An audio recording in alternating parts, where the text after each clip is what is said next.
Hello there. Welcome back to Midnight Ocean. I'm Velen, your guide to traveling through the wonders of the ocean. Tonight, we're going to discover the fascinating creatures of the Hadal zones, the deepest places in the oceans. If these cozy moments calm you, I invite you to subscribe, share a comment, or leave a like. Now, get comfortable, take a deep breath. Don't be afraid, you're safe here. Let's dive deep into the sea and let our imagination guide us to a peaceful and deep night.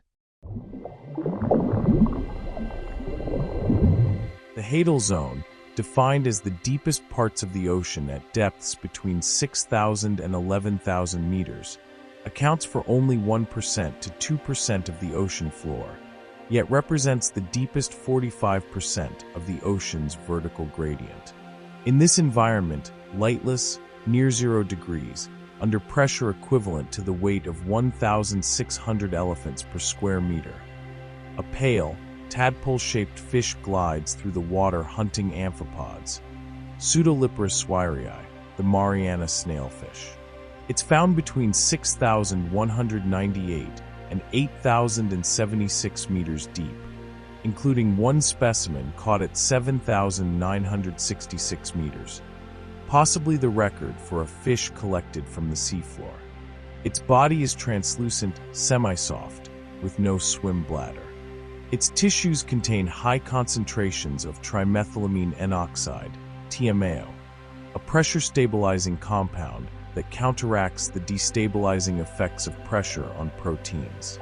The most extreme vertebrate known to science actively hunts, and has plenty to hunt. To grasp what it means to live in that abyss, it helps to build a concrete sense of scale. The Hadal zone begins where most military submarines simply implode. For every 10 meters of descent, pressure increases by the equivalent of 1 full atmosphere, the column of air pressing down on every square centimeter of Earth's surface. At 8,000 meters, that pressure reaches 800 atmospheres. Imagine compressing the entire weight of Earth's atmosphere into a single square centimeter, then multiplying that by 800. Any object with internal air pockets, a bottle, a lung, the swim bladder of a regular fish, would be crushed instantly. The bottom of the Mariana Trench is to a human diver what the core of an industrial hydraulic press is to a grape. Pseudoliparus swirii solves the pressure problem through absence.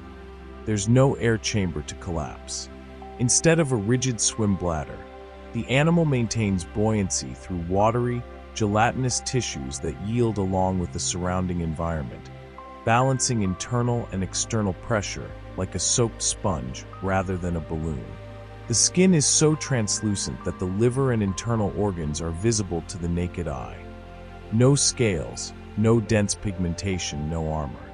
That fragile look is, paradoxically, the right engineering for surviving where no armor could hold. Uniform compression doesn't destroy when there's no localized resistance. The molecular solution is even more elegant. TMAO, trimethylamine N oxide, is a small organic molecule that accumulates in the fish's tissues in increasing concentrations as depth grows. Its job is to protect proteins. To understand the mechanism, think of proteins as molecular origami. Their function depends on a precise, specific fold. Extreme pressure tends to undo that fold, deactivating enzymes and destroying cellular structures. TMAO acts like an invisible chemical scaffold, counteracting the pressure-induced deformation and keeping proteins in their correct shape. Shallow water fish also produce TMAO, but in smaller amounts. In P. swirii, the concentration is so high that it represents an absolute biological ceiling. It's estimated that beyond 8,200 meters, there's no room left in the tissues to accumulate enough TMAO without making the cellular fluid osmotically incompatible with survival. The absence of light in this environment isn't just darkness. It's the total and permanent absence of any photon. Sunlight penetrates the oceans in progressively diminishing amounts. In the euphotic zone, down to 200 meters, there's enough photosynthesis to support algae and plankton. Between 200 and 1,000 meters, the mesopelagic zone receives residual light, insufficient for photosynthesis, but detectable by sensitive eyes. Below 1,000 meters, nothing. At the 8,000 meters of the Hadal zone, any biological clock based on light cycles simply has no signal to receive. The Mariana snailfish operates in absolute darkness, navigating by chemoreceptors and its lateral line, a pressure and vibration detection system that maps the environment without needing to see it. The near-zero temperature is another brutally selective factor. Chemical reactions slow down with cold, including the metabolic reactions that sustain life. Enzymes designed to work efficiently at 37 degrees, like ours, would function so slowly at 2 degrees that metabolism would become incompatible with activity. The Mariana snailfish has specialized muscle enzymes, adapted to maintain adequate kinetic functionality at temperatures near the freezing point of water. This adaptation is no small feat. Rewiring an organism's enzymatic machinery to operate under conditions that would shut down its warm water equivalents represents a deep reorganization of cellular biochemistry. The animal's diet reveals the structure of a food web built on scarcity. At the ocean's surface, sunlight drives photosynthesis, which sustains zooplankton, which feeds smaller fish, which feed larger predators. That entire chain depends on solar energy. On the Hadal floor, the sun is irrelevant. Energy arrives from above in the form of sinking organic matter, carcasses of marine animals, compacted feces, plant debris, collectively called marine snow. This flow of organic particles is slow, scattered, and unpredictable.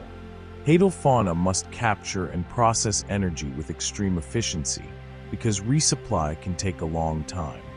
The snailfish hunts amphipods, which in turn scavenge carcasses. Each link in that chain is a specialist at squeezing the most out of the least. The partially cartilaginous skeleton of P. Swirii is another significant structural adaptation. Calcified bones are rigid and dense. Cartilage is more flexible and less dense. Under extreme pressure, rigidity is a disadvantage. Inflexible structures concentrate stress at specific points and fracture. Gaps and fissures in the skulls of Hadal specimens are not deformities, but adaptive features. They allow the skull to accommodate pressure variations without creating breaking points.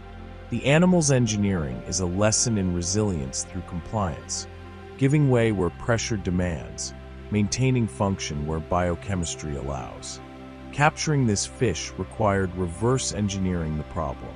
Standard traps brought up from the deep kill the animals during ascent. Pressure drops from 800 atmospheres to 1 in a matter of minutes, and the result is equivalent to rapidly decompressing a hyperbaric chamber.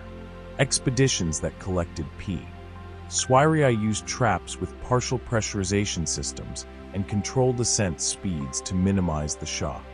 Even so, specimens arrive at the surface in poor condition. Studying this animal alive, under conditions close to natural, remains technologically prohibitive. Every deep observation depends on remotely operated vehicles and specialized cameras. The bottom of the Mariana Trench is not an empty place waiting for life. It's an ecosystem with its own structure, active predators, abundant prey, and sophisticated biochemistry. P. Swirii is not barely hanging on at the edge of what's possible. It's thriving, present in considerable densities when lured by bait, with large and relatively well-developed eggs suggesting a low-quantity, high-quality reproductive strategy. The Hadal zone, hostile by every human measure, is, for this pale and gelatinous fish, simply home. A home that has shaped every molecule of its body across countless generations, until the pressure that would kill any other vertebrate became the very condition necessary for its existence. What Pseudoliparus swirii hunts sits just below it on the food chain. The Hadal amphipod Hirondelia gigas, a crustacean about 3 centimeters long. H. Gigas is a dominant species inhabiting the deepest parts of the ocean, between 6,800 and 11,000 meters. These scavengers play essential roles in the Hadal food web, consuming and breaking down carcasses and serving as a food source for predators like the snailfish. What makes this animal extraordinary is what it eats when carcasses are scarce. Gigas produces digestive enzymes capable of breaking down sunken wood debris, a unique cellulase that converts cellulose into glucose and functions with increased activity under hydrostatic pressure of 100 MPa at 2 degrees Celsius, conditions equivalent to those of the Challenger Deep. A 3-centimeter crustacean at the deepest point in the ocean, digesting tree trunks that sank from distant continents. And that enzyme works more efficiently the higher the pressure. Before understanding what makes Gigas unique, it's necessary to grasp the nutritional problem it solves. Amphipods are crustaceans, distant relatives of shrimp and lobsters, found in virtually every aquatic environment on the planet, from shallow beaches to the abyssal floor. Most species are opportunistic. They eat whatever they find. In the Hadal zone, what you find is very little. Whale, squid, and fish carcasses sink occasionally and generate temporary feasts. Rare events that draw hundreds of scavengers within a matter of hours. Between one event and the next, the gap can stretch weeks or months. In that nutritional void, Gigas developed an improbably sophisticated solution, digesting the indigestible. Cellulose is the most abundant organic polymer on Earth. It makes up the cell walls of all plants. Cotton fibers, paper, wood, straw are essentially cellulose in different structural arrangements. Chemically, it's a long chain of glucose molecules linked together in a specific way, with beta-glycosidic bonds that most animals cannot break. Humans, for example, don't digest cellulose. It passes through the digestive system intact as insoluble fiber. Cows and termites can only digest cellulose through symbiosis with specialized gut microorganisms. Gigas does it on its own, with its own enzyme, H-cell, classified in a family of glycoside hydrolases in which no previous member had ever shown cellulase activity. The cellulose that Gigas processes doesn't grow on the ocean floor. Logs, branches, and plant debris from tropical and temperate forests reach the sea through rivers, storms, and coastal erosion. Wood initially floats, but as it absorbs water and gets colonized by organisms, it gradually sinks. Once deposited on the abyssal or Hadal floor, it stays there for decades or centuries, preserved by the cold and pressure that inhibit most decomposition processes. For Gigas, a sunken log is a concentrated, long-lasting caloric reserve, available even when animal carcasses are scarce. The ability to tap into that resource turns wood, useless to nearly every marine animal, into a decisive competitive advantage. The most intriguing detail about H-cell is its behavior under pressure. Most enzymes denature, lose their functional three-dimensional structure when subjected to extreme pressures, much the same way proteins are deformed by heat or chemical agents. H-cell not only tolerates 100 MPa of pressure at 2 degrees Celsius, but operates better under those conditions than at normal atmospheric pressure. This represents direct molecular adaptation to the Hadal environment. The enzyme has been structurally optimized over generations to function precisely under the conditions found at the deepest point on the planet. The ocean floor is not just where the animal lives. It's the necessary condition for its primary digestive tool to operate at peak efficiency. To put the scale of this biochemical feat in perspective, consider an industrial comparison. Cellulose is so hard to break down that the biofuel industry spends billions of dollars researching ways to convert wood into fermentable sugar for ethanol production. Current processes require aggressive chemical pretreatment, acids, concentrated bases, elevated temperatures, followed by the application of industrial enzyme cocktails under controlled conditions. H. Gigas does the equivalent of all that inside its own digestive tract, at 2 degrees Celsius, under 800 atmospheres of pressure, with no sulfuric acid, no heating, no infrastructure. By any industrial measure, H-cell is a remarkably efficient enzyme operating under conditions that would destroy conventional lab equipment. The ecological role of H. Gigas goes beyond its own survival. By fragmenting and digesting sunken wood, the amphipod releases stored organic carbon and reintroduces it into the Hadal food web in the form of feces and its own biomass. Other organisms, including P. Swirii, feed on the amphipod, transferring that land-derived plant carbon to higher trophic levels.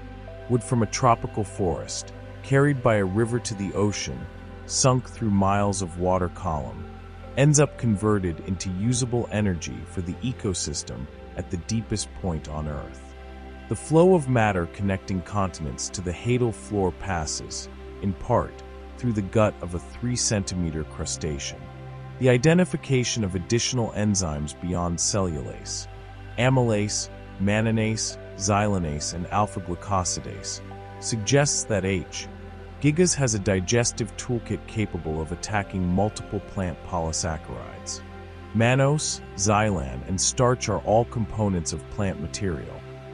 The presence of these additional enzymes indicates the amphipod is not a narrow cellulose specialist, but a generalist when it comes to plant biomass. That digestive breadth would be advantageous in an environment where the type of available debris varies depending on the geographic origin of the sunken material.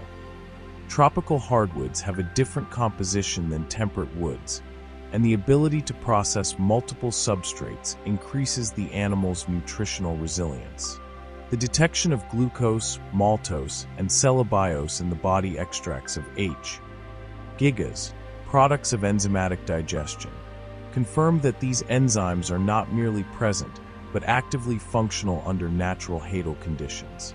This settles a critical question. It's not enough to show that an enzyme exists in an organism. You have to prove it works in situ.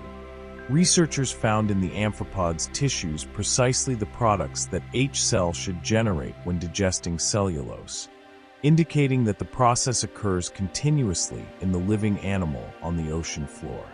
The resulting glucose fuels the crustacean's metabolism. Solar energy captured by a tree, converted into cellulose, transported to the ocean, sunk for miles, and finally released as metabolic fuel by a unique enzyme at the deepest point on Earth. H. Gigas closes an unexpected matter cycle connecting the terrestrial biosphere to the oceanic abyss. Forests capture atmospheric carbon through photosynthesis. Some of that carbon ends up in logs and branches that eventually reach the ocean. Most of that material is decomposed by bacteria in the upper layers, but a fraction escapes and sinks. In the Hadal trenches, where bacterial decomposition is slow and resources are scarce, that terrestrial carbon would remain inert for centuries, were it not for a crustacean capable of unlocking it. The same animal that serves as prey for the deepest vertebrate on the planet is also the biochemical engineer that keeps the energy cycle flowing in an ecosystem where scarcity is the only constant. While H. Gigas scours the floor in search of carcasses and wood, another organism inhabits the same sediment without moving. The giant Xenophyophore Syringamina fragilissima. It is one of the largest known single-celled organisms, reaching up to 20 centimeters in diameter. A single cell, a single organism with no division into tissues or organs, with the diameter of a basketball. The largest human cell, the egg cell, measures about 1 millimeter. The Xenophyophore collects sand and debris from the ocean floor and glues them together to create a special type of shell called a test. The Xenophyophore also retains its own waste pellets and incorporates that material into its shell. The organism spreads through the sediment as a network of living filaments inside a structure of glued-together debris. How it feeds or reproduces is not precisely known. One of the largest cells on the planet remains, to a great extent, a biological mystery. To appreciate what makes S. fragilissima extraordinary, you first need to understand what defines a cell. All known biology is built on cells as the fundamental unit of life. Membrane-bound compartments containing genetic material and metabolic machinery. An adult human has roughly 37 trillion cells. Each one individually measures between 10 and 100 micrometers, invisible to the naked eye. The largest human cell, the female egg, reaches about 1 millimeter in diameter, visible only as a tiny dot. Asterisk S. Fragilissima asterisk is a single cell 20 centimeters in diameter, 200 times larger than the human egg, visible from several meters away, handleable with your bare hands. That size shatters every intuition about what a cell can be. The organism's internal structure is called granulare, a network of cytoplasmic filaments branching throughout the entire extent of the test. The external structure built from debris collected from the floor. Images obtained by computed microtomography reveal these filaments spreading out like blood vessels inside a sand sculpture. Individually thin, but covering the full 20-centimeter space from end to end. Cytoplasm flows through these filamentous channels, distributing nutrients and signaling chemically across a span that for a cell is immeasurable. There's no heart pumping, no nervous system coordinating, just chemical and physical gradients operating at a scale that defies the concept of unicellularity. Technically, S. fragilissima is described as senocytic or multinucleated, a single continuous cytoplasmic mass housing multiple nuclei. This sets the organism apart from typically unicellular cells, which have a single nucleus per entity. But multiple nuclei do not equal multiple cells. There are no membranes separating individual compartments, no functional specialization between distinct regions of the organism. All nuclei share the same cytoplasm, the same chemical environment, the same external cell membrane. Think of a huge factory with many managers circulating through the same open floor, rather than multiple offices divided by walls. One single space with multiple control points. The test, the organism's external shell, is built from material actively collected from the environment. S. fragilissima aggregates sand grains, mineral fragments, sponge spicules, and various organic particles, cementing them with its own organic secretion to build a branching three-dimensional structure that serves simultaneously as mechanical support and as an extension of the organism. Even more unusual, the xenophyophore incorporates its own waste pellets, excreted material, into the structure of the test. This means the shell is built from both captured external material and recycled endogenous organic matter. The organism literally builds itself from its own waste and the surrounding environment. The extreme fragility of the test, expressed in the species name itself, fragilissima, enormously complicates its study. Specimens collected by nets or robotic arms arrive at the surface fragmented most of the time. The intact three-dimensional structure rarely survives the ascent and handling. This creates a methodological paradox. To study the organism, you have to collect it. Collecting it destroys what you're trying to study. Most of the available knowledge about S. fragilissima comes from fragmented specimens, underwater photographs, and analogies with more robust xenophyophores from other species. The living morphology, under natural conditions, remains only partially documented. The concentration of heavy metals in the tissues of S. fragilissima is another biologically remarkable trait. The organism accumulates lead, uranium, and mercury in concentrations far exceeding those of the surrounding sediment, potentially the highest ever recorded in any living organism. The exact mechanism remains unknown. It's not clear whether the accumulation is a passive consequence of cellular metabolism, an active sequestration strategy, or a byproduct of test construction. Whatever the mechanism, the result is an organism that functions as a biogeochemical filter, concentrating potentially toxic elements and removing them from the water column and sediment. This function, if confirmed at scale, would have implications for the cycling of metals in the deep ocean. The ecological role of S. fragilissima in marine sediment goes beyond its individual existence. The organism's physical test, that branching structure of sand and debris, creates three-dimensional microhabitats that other species colonize. Polychaetes, mollusks, isopods, ophiuroids, nemertians, nematodes, and copepods have all been found living in the structures of both dead and living xenophyophores. The organism thus functions as an ecosystem engineer. Without any intention, it creates structural complexity that increases local species diversity. Removing a population of S. fragilissima from an area would result in the loss not only of the species itself, but of the entire community that depends on its structures for shelter and food. The reproduction of S. fragilissima remains one of the greatest enigmas in its biology. By analogy with other foraminifera, the group to which xenophyophores phylogenetically belong, the organism is assumed to alternate between asexual and sexual reproduction across different generations. But no direct observation of this process has been recorded for S. fragilissima specifically.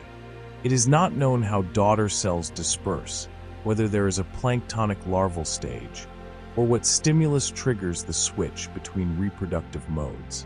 For an organism discovered in 1882 and formally described in 1883, that level of basic ignorance about its life cycle is telling.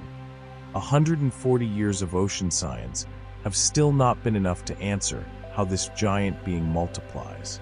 Asterisk S. Fragilissima asterisk typically inhabits bathyal and abyssal regions, between 500 and 6,000 meters deep, on fine sediment floors where currents are moderate enough to transport particles without mobilizing the sediment and destroying the test's fragile structures.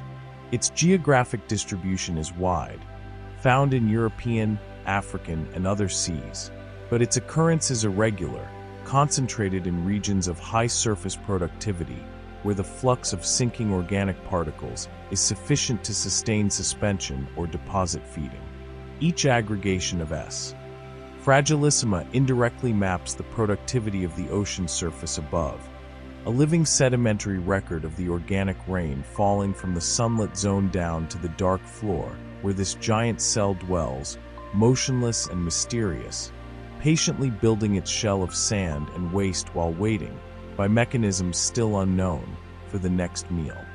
On the sediment where Syringamina fragilissima lives, the most abundant animal in terms of visible biomass in Hadal trenches is the abyssal sea cucumber, Holothuridia spp. Holothurians represent the dominant benthic megafauna in Hadal trenches, between 6,000 and 11,000 meters, but little is known about their behavior and functional role at those depths. The sea cucumber ingests sediment directly. It spends its time dragging tentacles through the mud, extracting organic matter from what would be, to any other animal, simply dirt. Time-lapse camera observations at 8,074 meters reveal a run-and-process behavior, feeding periods alternating with locomotion periods. The average locomotion speed was 7 meters per hour during active relocation. 7 meters per hour. With no vision, no light, under pressure equivalent to 800 atmospheres at the bottom of a trench, and the animal moves, feeds, and processes sediment at rates comparable to shallow water species. The holothurian, sea cucumber, is not a glamorous animal. No sharp jaws, no spectacular bioluminescence, no active hunting strategy. The body is a soft muscular cylinder covered in papillae, with a mouth surrounded by tentacles at one end and an anus at the other. It doesn't look like much, but that minimalist design solved the fundamental problem of the abyss with brutal elegance. When there are no prey to chase and energy is scarce, the sediment itself becomes the food source. The sea cucumber doesn't look for food, it lives inside it. The ocean floor is simultaneously its habitat and its meal. The strategy of ingesting sediment works because the substrate of the ocean floor is not inert. Every gram of abyssal mud contains bacteria, archaea, particulate organic matter deposited by marine snow, remnants of planktonic organisms, and organic fragments at various stages of decomposition. The concentration of that organic material is extremely low in relative terms, a fraction of a percent of the sediment's dry mass. But the sea cucumber compensates for the low unit nutritional value through sheer volume processed. The animal continuously passes sediment through its digestive tract, absorbing what it can extract and expelling the rest as feces.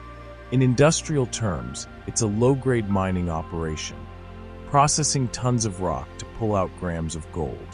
The time-lapse camera deployed at 8,074 meters in the Peru-Chile Trench, the Elpidia Atacama study, provided the first direct behavioral window into a live Hadal holothurian in its natural environment. The run and process pattern observed, periods of active locomotion alternating with stationary feeding periods, had never been documented at that depth before. The animal doesn't just sit still, passively eating the sediment right beneath it. It moves, picks spots, feeds, then moves again. This behavior implies that the sea cucumber is actively discriminating between portions of sediment, likely responding to chemical gradients or the trail of fresher organic matter recently deposited. The rate at which the Hadal holothurian processes sediment has ecological implications that go beyond individual nutrition. Each pass of sediment through the animal's digestive tract bioturbates, mixes and churns sedimentary layers, redistributing particles, oxygenating anoxic zones, and releasing trapped nutrients. The trail of feces left by the sea cucumber is chemically different from the original sediment.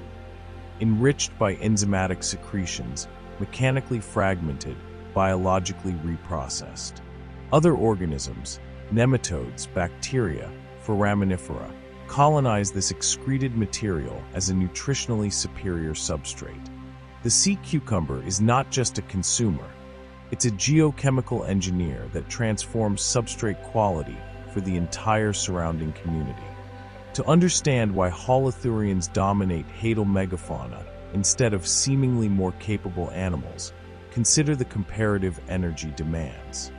Fish need musculature, elevated metabolism, specialized enzyme production, complex nervous systems. All of that costs energy that has to come from feeding. Predatory amphipods need to track, pursue, and capture prey, considerable energy expenditure. The sea cucumber eliminates all those costs. It chases nothing, hunts nothing, needs no speed or agility. Its metabolism is slow, its digestive tract simple, its nervous system rudimentary. In an environment where energy is the scarcest commodity, the animal with the lowest energy expenditure per unit of biomass wins. And the sea cucumber is the undisputed champion of that efficiency. The dominance of holothurians in the Hadal zone is not uniform across all trenches. In trenches associated with high surface productivity zones, where abundant organic matter continuously sinks, sea cucumbers can account for more than 80% of visible megafauna by abundance. In more oligotrophic trenches, where organic input is lower, that proportion drops, but the group remains dominant. This correlation between surface productivity and holothurian abundance on the floor reveals the fundamental dependence of the Hadal ecosystem on what happens at the ocean surface miles above, a vertical connection that runs the entire length of the water column. Some holothurian species have developed the ability to swim, unusual behavior for animals that are typically sessile or slow-moving. Deep camera footage documents sea cucumbers leaving the sediment and swimming through the water column for considerable distances before settling again. This behavior may serve for dispersal between regions of the floor, escape from local disturbances, or access to suspended organic particles. The ability to swim dramatically expands the available foraging space. An animal that can swim can reach organic fall sites far from its resting spot, capturing resources that would be inaccessible to a strictly benthic animal.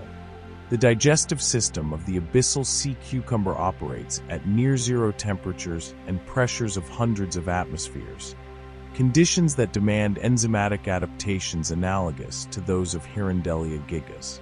Digestive enzymes designed to work efficiently at 37 degrees, like ours, would be virtually inactive at 2 degrees. The Hadal holothurian's enzymes need to maintain adequate kinetic functionality at that temperature to efficiently extract nutrients from the sediment.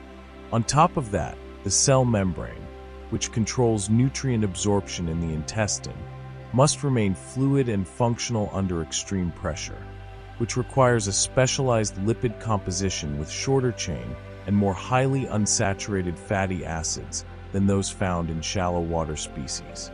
The sea cucumber crawling across the sediment at the bottom of a Hadal trench closes a matter cycle that begins at the sunlit surface. Phytoplankton captures atmospheric carbon through photosynthesis. Organisms die and sink. Marine snow descends for miles until it settles on the floor as particulate organic matter. The holothurian ingests that material, extracts energy, excretes modified feces. Bacteria decompose the feces. Nematodes graze on the bacteria. Amphipods consume nematodes. Snailfish catch amphipods. Every link in that chain, anchored to the sediment that the sea cucumber tirelessly processes, exists because there is an animal capable of unlocking the energy trapped in the mud. An animal that, up close, is nothing more than a muscular sac dragging itself across the dark floor, eating the ground beneath it. In the same trench where the sea cucumber crawls, a record belongs to another species, the abyssal cusk eel Abyssobrachula galathea, a 20-centimeter eel-like fish. A specimen was trawled from a depth of 8,370 meters in the Puerto Rico Trench in 1970, and that record is recognized as the deepest fish ever caught in recorded history. The species occurs in the abyssal and hadal zones below 3,110 meters. Its diet consists of polychaete worms and crustaceans, such as isopods and amphipods. The only specimen captured at that depth arrived at the surface dead, crushed by decompression during the net's ascent. There is a possibility that the specimen was accidentally captured by an open net during hauling and may have come from a shallower depth. The record stands, but its validity is still debated among researchers. Captured in 1970 by the research vessel RV John Elliott Pillsbury, the specimen spent years without even being properly identified. Initially classified as Halcomictrinus profundissimus, an already known cusk eel species, the animal was only reclassified in 1977 by Danish ichthyologist Jorgen G. Nielsen as a representative of a new species, which received the name Abyssobrachula galathea in honor of the Danish vessel Galathea, which had conducted pioneering oceanographic expeditions decades earlier. That 7-year gap between capture and formal scientific description is telling. In the Hadal oceanography of the 1970s, specimens took years to be properly analyzed, taxonomy was imprecise, and both computational and comparative resources were limited. Abyssobrachula galathea belongs to the family Ophidiidae, the cusk eels, a group of elongated bony fish frequently found at abyssal depths. The family includes some of the deepest known fish species, adapted to low temperatures, high pressure, and food scarcity. The well-ossified skeleton of A. galathea, atypical for hadal fish that tend to reduce calcification, suggests a benthic lifestyle associated with the floor rather than pelagic swimming through the water column. That dense ossification is consistent with an animal that relies on contact with the substrate to forage for polychaetes and crustaceans buried in the sediment.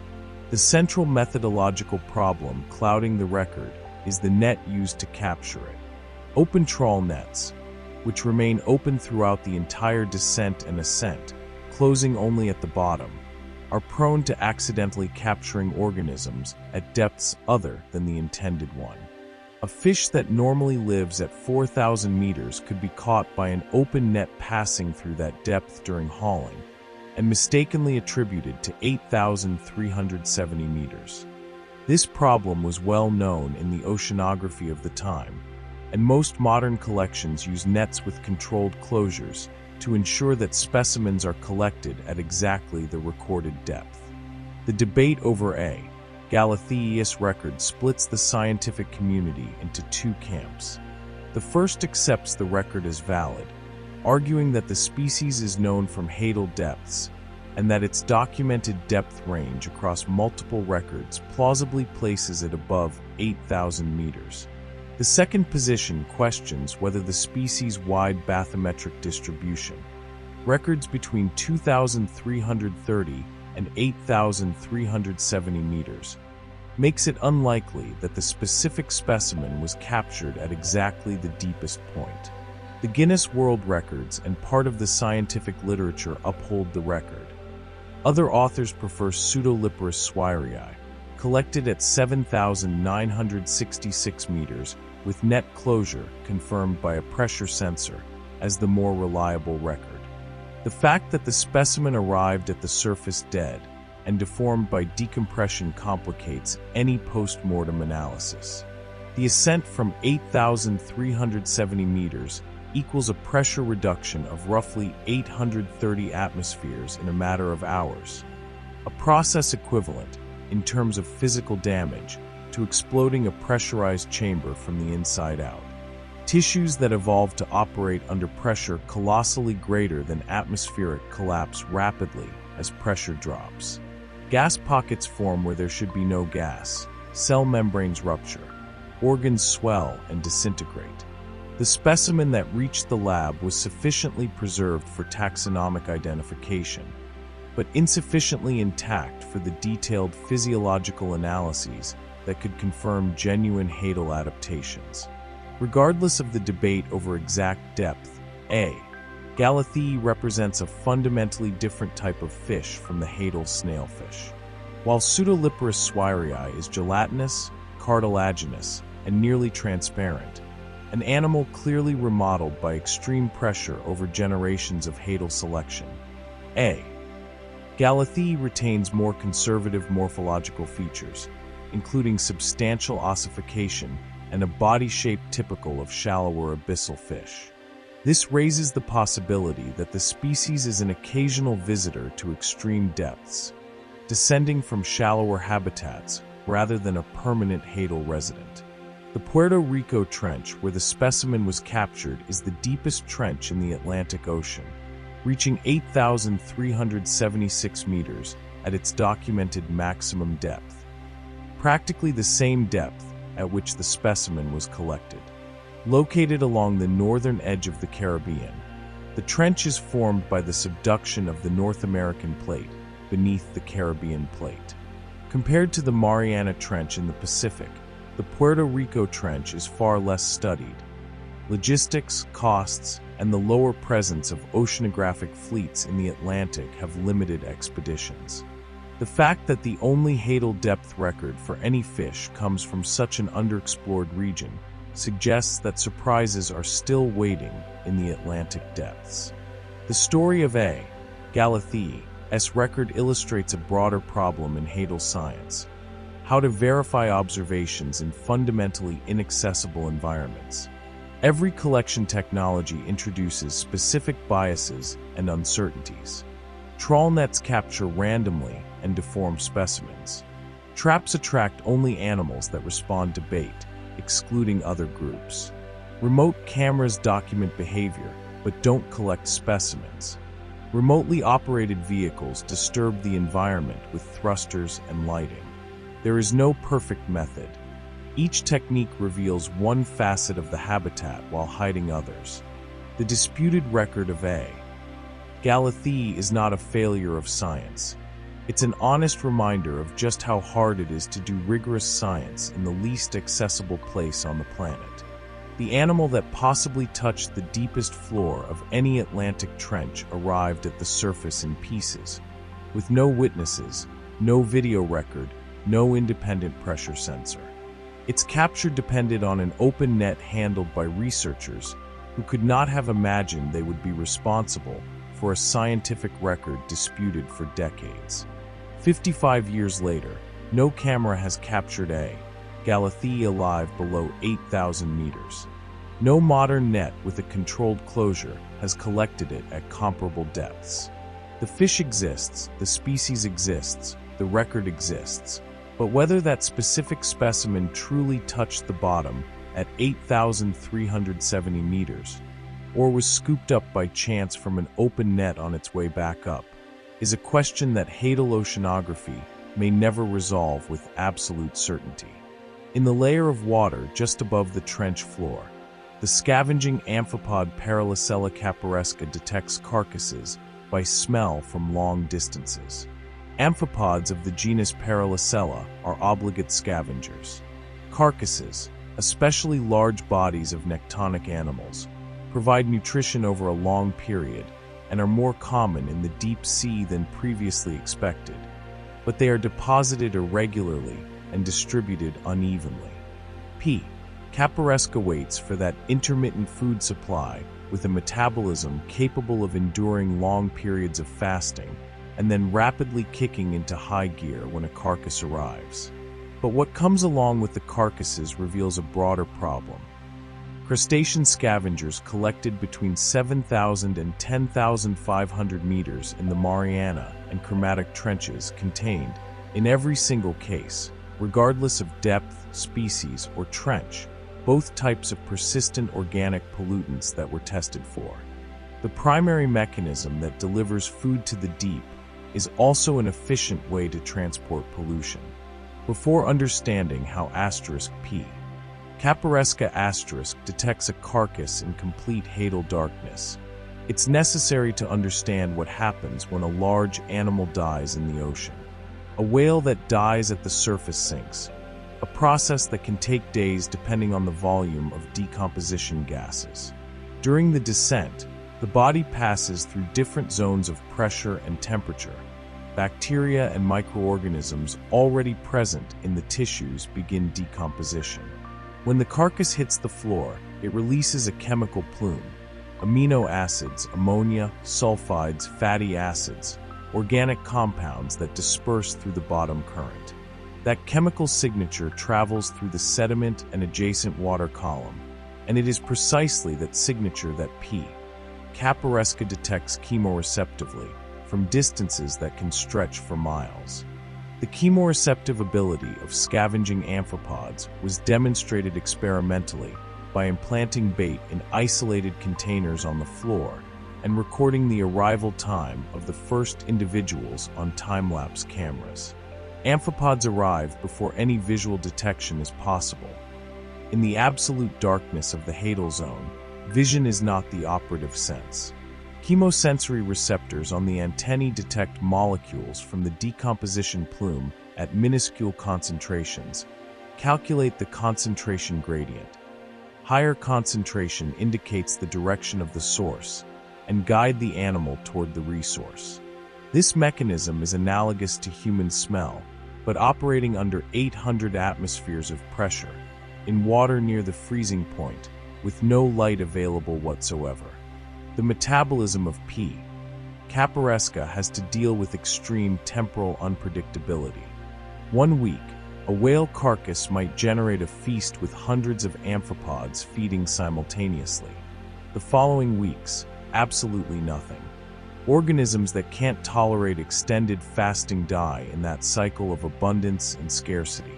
Those that survive have metabolic adaptations that allow them to reduce energy consumption to a minimum during periods without food, reduced basal metabolic rate, decreased mobility, slowed protein synthesis. and rapidly ramp up intensive metabolism when food arrives. This metabolic plasticity is analogous to hibernation, but operating on a timescale of hours to days rather than months. The persistent organic pollutants found in Hadal amphipods fall into two main categories: polychlorinated biphenyls, PCBs, and polybrominated diphenyl ethers, PBDs. PCBs were industrially produced as electrical insulators and transformer fluids starting in the 1930s until they were banned in many countries in the 1970s, following evidence of toxicity and bioaccumulation. PBDs are flame retardants used in electronics, upholstery, and plastics, still partially in use. Both share a critical characteristic: they are extremely resistant to biological and chemical degradation. Once in the environment, they persist for decades, sometimes centuries, bioaccumulating in fatty tissues and biomagnifying through food chains. The mechanism by which these pollutants reach the Hadal floor is the same one that carries organic matter there: the sinking of particles and carcasses. PCBs and PBDs are hydrophobic. They repel water and adhere to lipids and particulate organic matter.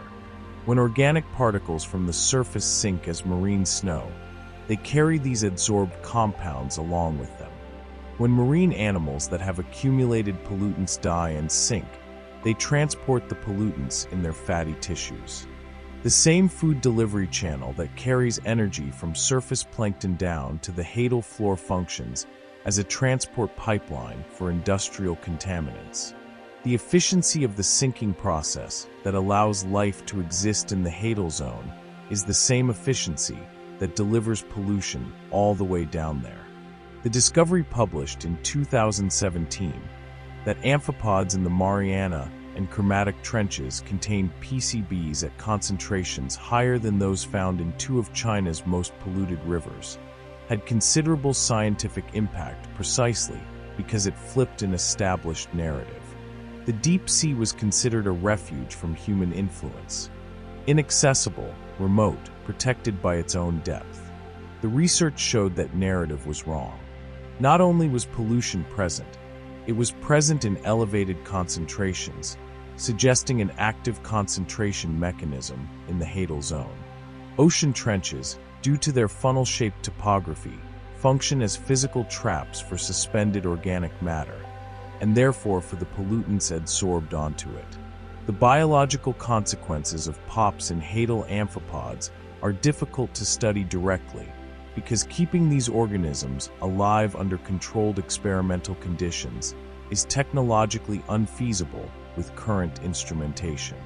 By analogy with shallow water crustaceans exposed to similar concentrations, expected effects include reduced fertility, endocrine disruption, hormonal dysregulation, immunosuppression, and neurotoxicity. For a Hadal species already living at the edge of physiologically tolerable conditions, an additional toxic burden may shrink the already narrow margin of resilience available. P. Capparesca has no way to avoid the pollutants. They arrive bundled with the only food source available. The wide geographic distribution of P. capparesca, recorded in 6 different ocean trenches across multiple oceans, means the observed contamination is likely not a localized phenomenon.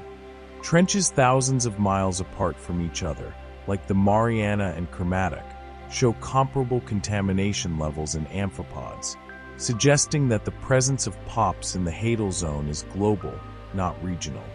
This implies that any ocean trench deep enough, regardless of geographic location, likely harbors amphipods carrying a load of industrial pollutants. The abyss as a pristine sanctuary from human activity exists only in the imagination. In reality, every carcass that sinks carries the chemical fingerprint of the world that produced it. P. Capparesca tracks carcasses by smell, feeds voraciously when it finds them, and accumulates in its own tissues the chemical signature of the last century of human industry. There's something deeply revealing about that chain. The animal that most perfectly represents life's capacity to persist in the most extreme environments is also the most faithful biological archive of the disruption that industrial civilization has caused even in the most inaccessible corners of the planet. The Hadal Trench is not a separate world. It is the final destination of everything we produce, consume, and discard at the surface, compressed and concentrated at the lowest point that Earth's gravity offers. While amphipods, sea cucumbers, and fish draw attention from the cameras of research landers, the numerically most abundant group on the Hadal floor operates at a microscopic scale. Hadal nematodes, Nematoda spp. Cylindrical worms less than 1 millimeter long. Nematodes are generally the most abundant metazoan component of deep-sea marine myobenthos, and their numerical dominance increases with depth, reaching more than 90% of organisms at certain depths. In a single square centimeter of Hadal sediment, dozens of individuals can exist. Unlike most other metazoans, nematode communities in Hadal trenches above 6,000 meters are characterized by relatively high abundances and species richness, despite the extreme conditions.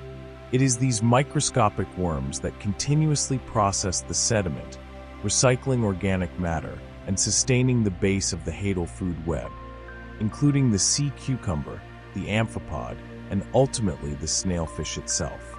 Nematode is a name that encompasses an entire phylum of animals, Nematoda, with more than 20,000 formally described species and total species estimates reaching 1 million. They are cylindrical, bilaterally symmetrical, unsegmented worms covered by a tough cuticle that they shed periodically in a process called ecdysis.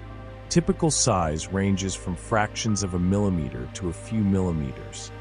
The smallest are invisible to the naked eye even with concentrated attention. To see them in sediment, microscopes are required. To identify them taxonomically, high magnification microscopes are needed, and, increasingly, genetic sequencing. This vast and invisible group exists in almost every water and soil habitat on the planet, from deserts to polar ice caps, from shallow beaches to the Hadal floor. The myobenthos, the community of organisms inhabiting the spaces between sediment grains, is dominated by nematodes in virtually all deep marine environments. The expression more than 90% is not an exaggeration. Quantitative studies in trenches like the Puerto Rico, Atacama, and Kuril-Kamchatka trenches consistently find nematodes representing between 80 and 93% of all metazoans counted in the sediment, with harpacticoid copepods occupying a distant second place. That dominance is most pronounced at greater depths. The deeper you go, the higher the proportion of nematodes relative to other groups. The Hadal environment, so hostile to vertebrates and even to many larger invertebrates, is relatively hospitable to these microscopic worms. The reason nematodes thrive where other groups decline lies in their simple, robust biology. The cylindrical body without appendages, covered by a tough cuticle, is structurally suited to withstanding extreme pressure with no air chambers to collapse. The tiny size allows them to inhabit the microspaces between sediment grains, mechanically protected environments with stable temperatures and a local supply of organic matter. The relatively slow metabolism of many species accommodates the Hadal zone's food scarcity. The ability of some species to survive in anaerobiosis, without oxygen, expands the range of available microhabitats to include anoxic sediment layers where aerobic competitors cannot operate. The feeding guilds of Hadal nematodes are diverse. Some species are selective deposit feeders, grazing on the bacterial film coating sediment grains, extracting bacteria and deposited microalgae. Others are non-selective deposit feeders, ingesting raw sediment indiscriminately, much like the sea cucumber, but at a microscopic scale. Still others are predators, attacking other nematodes, protists, and organisms of comparable size. This trophic diversity within a single millimeter of body length means that nematodes don't just consume available organic matter. They also structure the surrounding microbial community, controlling bacterial populations and determining which microhabitats become available to other organisms. The relationship between nematodes and bacteria in Hadal sediment is particularly important for the carbon cycle. Bacteria decompose particulate organic matter, the marine snow that reached the floor, mineralizing organic carbon into carbon dioxide and releasing nutrients. Nematodes that graze on bacteria regulate this process. By consuming bacterial biomass, they release nutrients trapped inside bacterial cells and stimulate the proliferation of new, metabolically more active cells to replace the ones consumed. Bacterial grazing by nematodes increases the rate of organic carbon mineralization in the sediment, an indirect fertilization process that accelerates nutrient recycling throughout the system. The discovery that nematode species richness in certain Hadal trenches, like the Puerto Rico Trench, is relatively high compared to shallower abyssal regions contradicts intuitive expectations. It would be natural to assume that more extreme conditions mean fewer species. But the topography of trenches creates environmental heterogeneity. Steep slopes with different rates of sediment deposition, flat floors with differential accumulation of organic matter, turbidite zones with periodic disturbances. That variety of microhabitats within a single trench offers distinct niches for species with different specializations, sustaining surprisingly high diversity in an apparently uniform environment. Each square centimeter of Hadal sediment holding dozens of nematodes represents intense, invisible biological activity. Multiply that density by the total area of Hadal trenches, tens of thousands of square kilometers, and you get a collectively formidable nematode biomass, despite the negligible individual mass of each worm. That biomass continuously processes the sediment, stirring particles, excreting metabolic products, dying and being decomposed, fueling the nutrient cycle that sustains the entire trophic hierarchy above. The sea cucumber that ingests sediment swallows nematodes along with the grains. The amphipod foraging across the substrate finds nematodes as a supplemental food resource. The study of Hadal nematodes faces considerable technical challenges. Collecting intact sediment from 8,000 meters without significant mechanical disturbance requires specialized equipment. Corers with closure systems that preserve vertical stratigraphy. Extracting nematodes from the sediment without losing smaller individuals demands alliteration and progressive sieving techniques. Identifying the collected species requires taxonomic specialists who, for deep-sea nematodes, are rare. The group has been extensively studied in agricultural settings as crop pests, but the deep marine diversity remains under-inventoried. It is estimated that most Hadal nematode species still await formal description, having been collected but never named due to a global shortage of specialized taxonomists. In the dark sediment of the Hadal floor, where no light penetrates and the pressure crushes anything poorly designed, nematodes continue their work as they have for hundreds of millions of years, processing sediment, recycling carbon, regulating bacteria, sustaining the base of a food web that culminates in a translucent snailfish gliding silently through the abyss. The most spectacular animal in the ecosystem depends, in the end, on the most inconspicuous one. The food web at the deepest point on the planet begins where no camera can see, in the microscopic spaces between sediment grains, where nameless, eyeless worms recycle the matter that makes all the life above them possible. On the sediment inhabited by nematodes, a creature moves in slow motion on 8 jointed legs spaced wide enough to cover a dining table. The Hadal sea spider Colosendius sp. The genus Colosendius includes the largest pycnogonids, with leg spans frequently between 40 and 50 centimeters.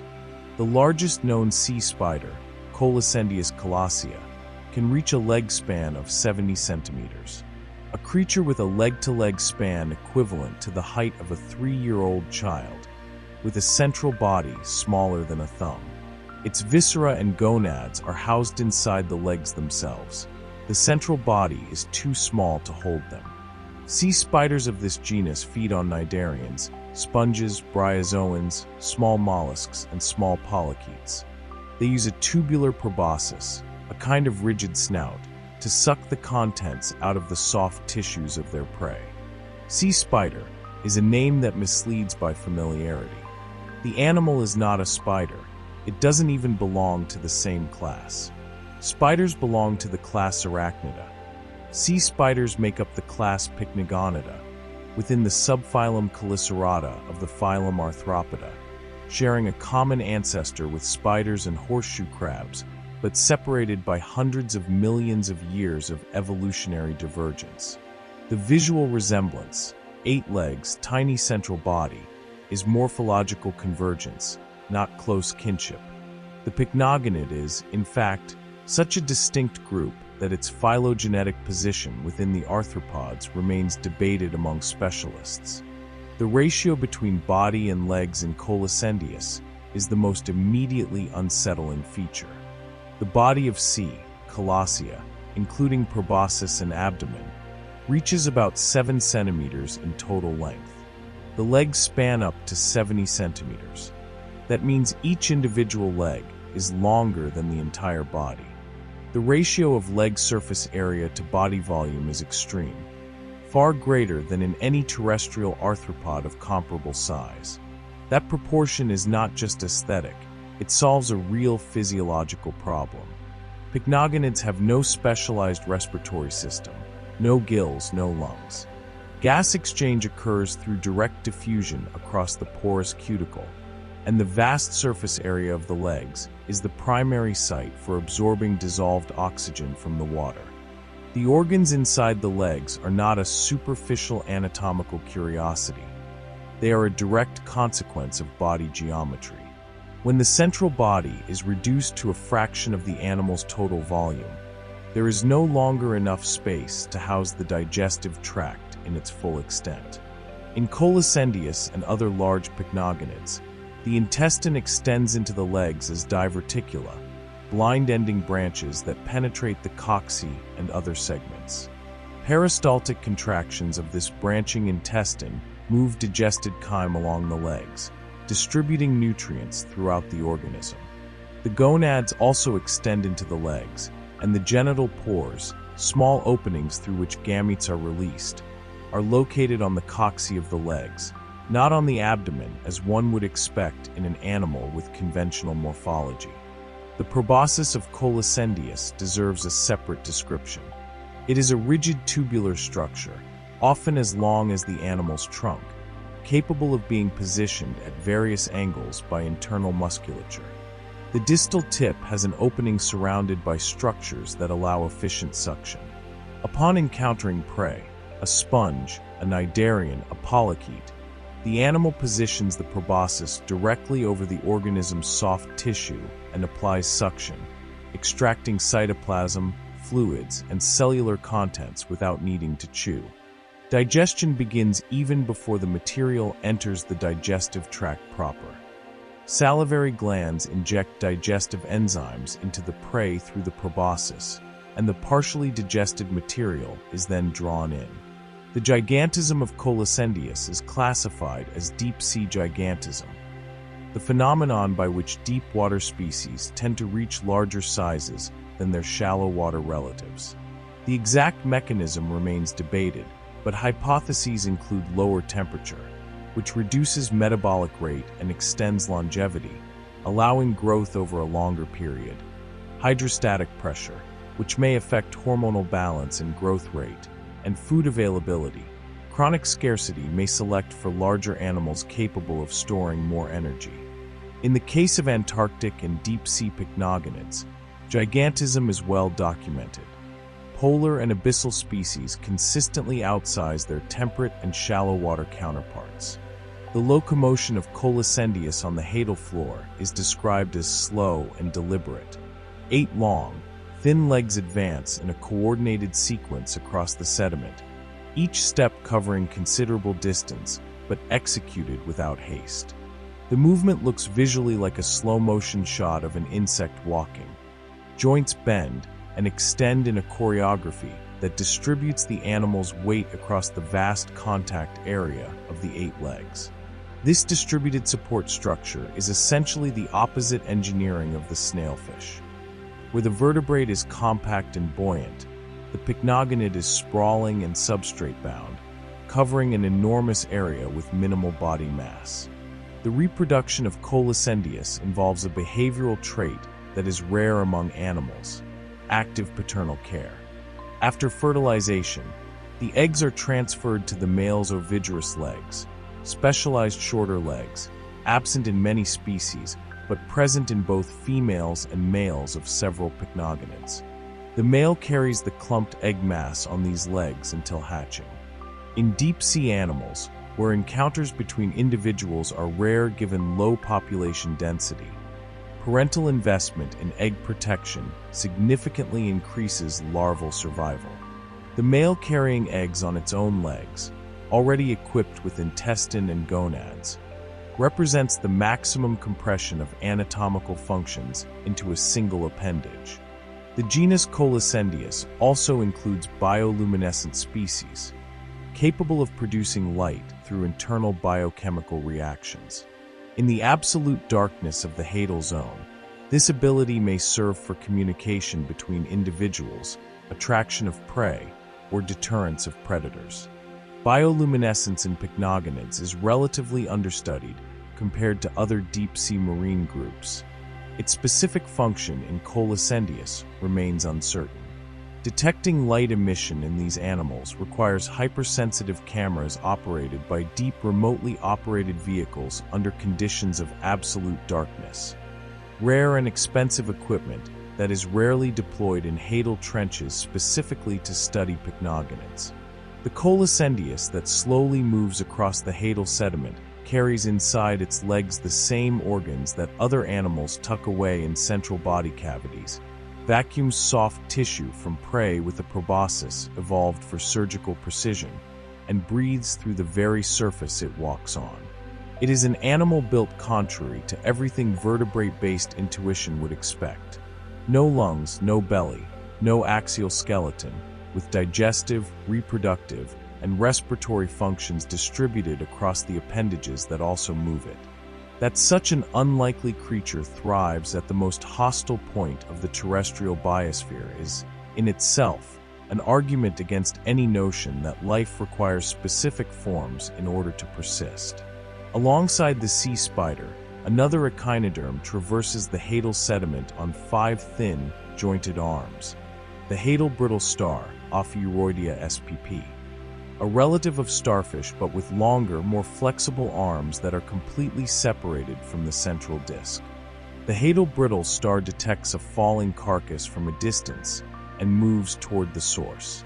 Experimental studies have shown that ophiuroids can reach densities of 700 individuals per square meter in aggregations containing thousands of individuals around carcass falls, remaining at high abundance for weeks. The ocean floor covered by brittle star arms converging toward the same point, 700 per square meter. A carcass that fell from an animal that died at the surface, miles above, feeds for weeks a density of organisms that no camera would expect to find in the most inaccessible environment on Earth. The anatomical distinction between starfish and brittle stars is fundamental to understanding the latter's mobility.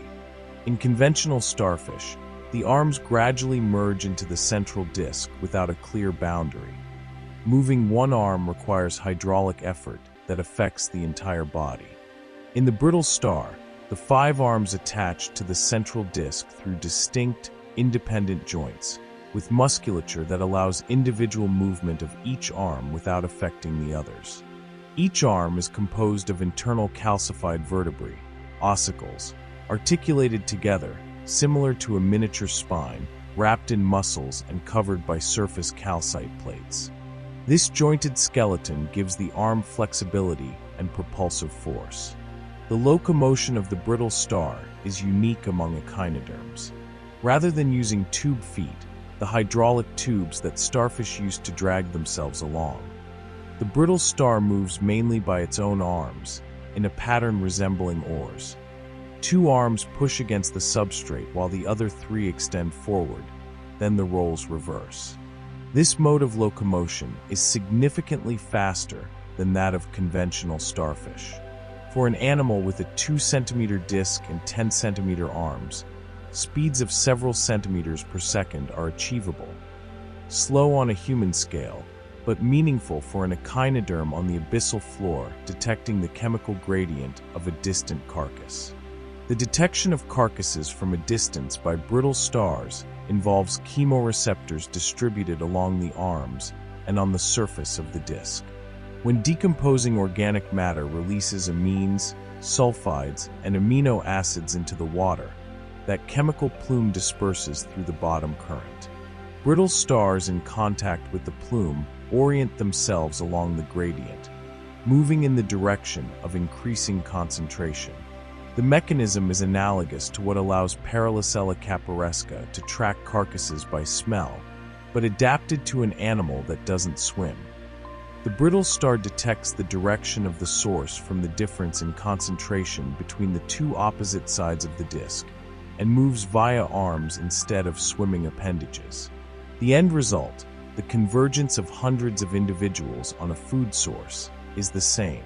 The densities of 700 individuals per square meter documented in ophiuroid aggregations around concentrated food resources represent a phenomenon that seems incompatible with the standard picture of the deep sea as a biological desert. For context, 700 individuals per square meter equals 7 per square decimeter, almost 1 animal for every 10 square centimeters of substrate. An area the size of a sheet of standard letter paper would contain roughly 45 brittle stars. Visually, the sediment would no longer be visible beneath the layer of interlaced arms. That density is comparable to intertidal zone populations on highly productive beaches, not what you'd expect from an environment miles deep. The persistence of these aggregations for weeks after a carcass arrives reveals an efficient resource exploitation strategy. A large carcass, a whale or a shark, contains enough energy to sustain a community of scavengers for months.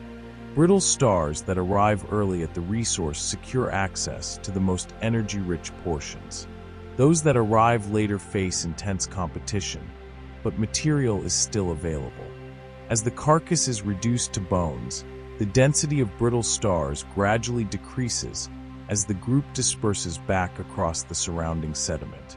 This cycle of concentration and dispersal is the pulse of the Hadal ecosystem. Long periods of distributed scarcity, punctuated by transient feasts of surprising density. The diet of Hadal brittle stars is not limited to carcasses. During periods of scarcity, the group employs multiple trophic strategies, grazing on bacterial biofilms on the sediment, capturing suspended organic particles by extending arms into the bottom current, occasional predation of nematodes and small crustaceans, and consumption of deposited organic detritus.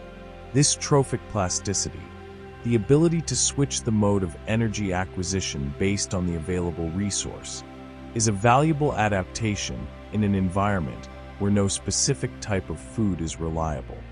The brittle star that grazes bacteria one day and converges on a carcass the next is not inconsistent. It's an opportunist calibrated for the irregularity of the Hadal zone. The central disk of the brittle star houses the vital organs.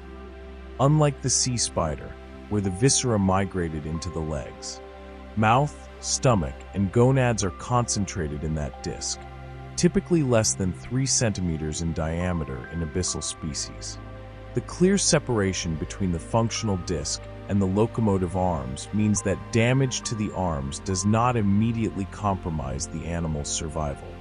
Brittle stars have a remarkable capacity for autotomy, voluntarily detaching an injured arm, and subsequent regeneration. Arms captured by predators, crushed by sediment disturbance, or damaged by competitors are shed and rebuilt over the course of weeks. Specimens with arms at different stages of regeneration are common in scientific collections, indicating that the loss and regrowth of appendages are routine events in these animals' lives. Arm regeneration in deep-sea brittle stars is particularly relevant because the reduced metabolic rate caused by near-zero temperatures makes any protein synthesis process slow. Regenerating a 10-centimeter arm at 2 degrees Celsius and 800 atmospheres of pressure is physiologically costly. It demands energy that the animal must extract from scarce resources. The fact that brittle stars invest in this regeneration, even under such conditions, suggests that intact arms have sufficient survival value to justify the cost. An animal with 4 functional arms detects chemical gradients less efficiently, moves more slowly, and captures particles over a smaller coverage area. Disadvantages that, taken together, significantly reduce competitiveness in an environment where every resource counts. The brittle star gliding across the Hadal floor on its 5 jointed arms, each capable of moving independently, of regenerating after damage, of detecting chemical gradients from a distance, is the solution of an animal group with more than 450 million years of geological history to the problem of thriving where energy is rare and unpredictable. The strategy works. Brittle stars are among the most widely distributed echinoderms vertically, occurring from the intertidal zone all the way down to Hadal trenches. The same body plan that operates in warm, sunlit tide pools is found here, in the dark, in the cold, under pressure that would crush any poorly adapted structure, converging by the hundreds on any point where the death of a creature at the surface generated, miles below, a fleeting opportunity for abundance. The Hadal Trench, with its 11 kilometers of depth and pressure of 1,100 atmospheres, harbors a complete and interconnected food chain. Nematodes, Nematoda spp, process the sediment at the base. The abyssal sea cucumber, Holothuroidea spp, continuously ingests that sediment. The scavenging amphipod, *Paralysella caparesca*, tracks carcasses by smell. The Hadal amphipod, *Hirondelia gigas*, digests even wood when carcasses run out. The sea spider, *Colacendius*, sp, sucks soft tissue from the floor. The brittle star, Ophiuroidea spp, converges by the thousands over every fall of organic matter. The xenophyophore, *Syringamina fragilissima*, a single 20-centimeter cell, filters debris from the sediment. The abyssal cusk eel, *Abyssobrachula galathea*, hunts polychaetes and crustaceans. And at the top of that chain, the Mariana snailfish, *Pseudoliparus swirii*, translucent, semi-soft, tadpole-shaped, hunts amphipods at 8,000 meters deep. The Hadal zone represents only 1% to 2% of the ocean floor, but contains a functional food web with producers, consumers, decomposers, and predators. And as studies of Paralysella caparesca and H. gigas have revealed, the human footprint is already embedded in some of the most extreme and remote environments on Earth. A food chain works because energy flows from one link to the next. In the Hadal zone, that energy has a single origin, the sunlit ocean surface miles above. Phytoplankton photosynthesize, incorporate carbon into biomass, die and sink. Zooplankton eat phytoplankton, die and sink. Fish eat zooplankton, die and sink. Feces, mucus, organic fragments. Everything continuously sinks as marine snow, punching through layer after layer of the water column. Along the way, bacteria and organisms from intermediate zones intercept part of that flux, progressively reducing what reaches the bottom. What arrives at 8,000 meters is a tiny fraction of what left the surface, but it is enough to sustain the web we have traced through this narrative. At the base of the web, microscopic nematodes process the sediment, graze on bacteria, and recycle organic matter into forms usable by others. Above them, Sea cucumbers ingest the sediment whole, extracting what they can and depositing modified feces that feed the bacterial community again. Scavenging amphipods, both the smell-tracking P. caparesca and the wood-digesting H. gigas, convert dispersed organic resources into concentrated, mobile crustacean biomass. Brittle stars graze on particles and exploit carcasses. The sea spider Colossendius sucks soft tissue from cnidarians and other sessile invertebrates. The snailfish closes the circuit as the active predator of amphipods. Each link transforms energy from one form into another, and none wastes what it can use. The Xenophiophore S. fragilissima represents an unusual trophic element in this web. It is neither a predator nor a conventional detritivore, but filters and concentrates organic particles from the sediment while building its structure of glued-together debris. Its physical presence creates three-dimensional microhabitats that increase local diversity. Other species colonize the test for shelter and as a grazing surface. Removing the Xenophiophore from the equation doesn't just eliminate a consumer, it collapses the habitat structure that supports dozens of other species. That ecosystem engineering function, creating physical complexity where there would otherwise be none, is just as important as the direct trophic function. The abyssal cusk eel A. Galathea represents a trophic link that connects the benthic level, polychaetes and crustaceans living in the sediment, to the level of the mobile predator. By hunting organisms that process the sediment, the cusk eel transfers organic carbon from the sedimentary layer directly into an active vertebrate. That energy flow, from sediment to a benthic fish, is distinct from the pathway that runs through pelagic amphipods and the snailfish, creating a parallel route of energy transfer within the same ecosystem. Real food chains are never linear. They are networks with multiple alternative pathways, each with different transfer efficiencies and speeds. The pollutants that arrived with the carcasses, PCBs and PBDs in the tissues of P. caparesca and H. gigas, represent a disturbance that the Hadal ecosystem had never experienced before the industrial age. These compounds did not exist on the planet until the 20th century. No Hadal enzyme was selected to break them down. No metabolism evolved to detoxify them efficiently. They accumulate in fatty tissues because they are lipophilic and resistant to degradation. Every time an amphipod is consumed by the snailfish, the pollutants in the amphipod transfer to the vertebrate. Biomagnification along the food chain, amplifying concentrations at each level. The predator at the top of the Hadal chain is also the recipient of the highest contaminant load. The revelation that industrial pollutants have penetrated the Hadal zone is not just a scientific finding. It is a statement about the geographic and temporal extent of human disruption of the planet. Chemicals banned in the 1970s are still reaching the deepest point of the ocean decades later because they persist in the environment and continue sinking with the organic matter they adhered to. The residence time of PCBs in the ocean environment is estimated at decades to centuries.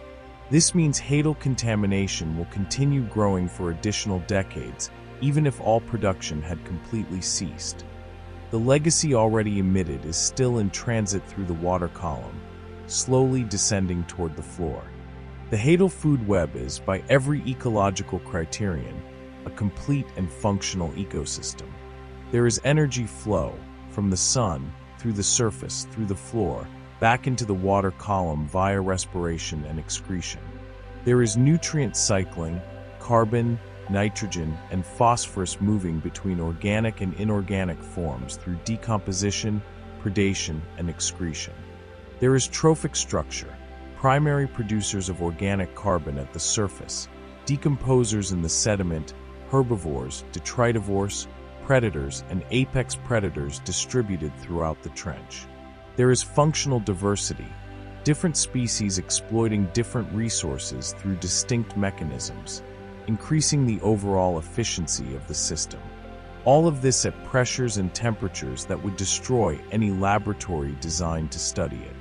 What perhaps strikes most, at the end of this journey through this ecosystem, is not any single individual adaptation. Not the snailfish's TMAO, not the amphipod's cellulase, not the sea spider's organs and legs, not the absurd size of the xenophyophores' single cell.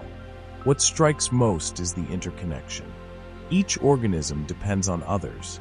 Each adaptation creates conditions for new strategies to become viable, and each carcass that sinks temporarily reorganizes the energy distribution of the entire community. The Hadal zone is not a collection of isolated biological curiosities.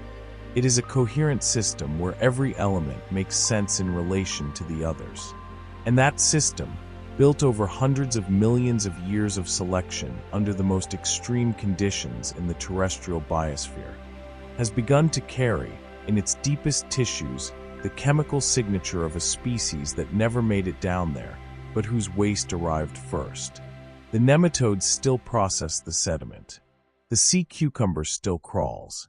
The amphipod still tracks carcasses by smell. The snailfish still glides in the dark at 8,000 meters. And the marine snow keeps falling, organic particles, plankton fragments, crustacean exoskeletons, PCB molecules adsorbed onto flakes of organic matter, descending without pause from the sunlit world to the abyss, feeding the web, and carrying the record of everything that happened above, where light exists and life began.